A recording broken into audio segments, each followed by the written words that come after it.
Two people put $10,000 into the market on the same day. Same amount, same 30 years, and their investments grow at exactly the same rate.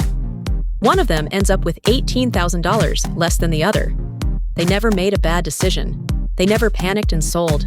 The only difference was a number almost nobody looks at. That number is the expense ratio. It is the slice a fund takes each year just for running itself. Not 0.03% on one fund, 1% on another. Both sound like nothing. And that is the problem, because they are written in a way that makes them sound like nothing. Here is what a 1% fee actually does. It does not come out once.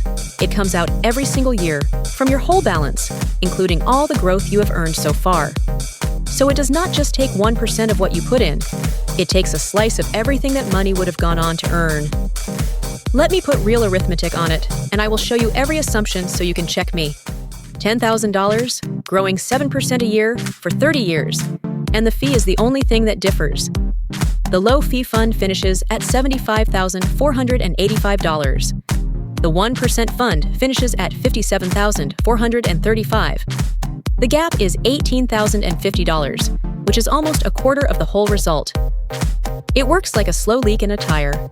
On any given day, you would never notice. There is no statement that says, "This year we took $400 from you." It just quietly comes out, year after year, and 30 years later, you arrive somewhere different from where you should have been. The damage is real precisely because it is invisible. The natural next thought is fair enough, but surely the expensive fund is better. And that is exactly the right question to ask. Here is the honest answer. The fee is guaranteed, and the outperformance is not. You pay the 1% whether the fund does well or badly. That does not mean every expensive fund is bad. It means the burden of proof sits with the fee. So where do you actually find this number? Every fund publishes it, in its own fact sheet and on the provider's page, usually called the expense ratio or the annual fee. It takes about 10 seconds to look up. The trick is simply to look before you put the money in, rather than years afterwards. And that is the thing worth sitting with.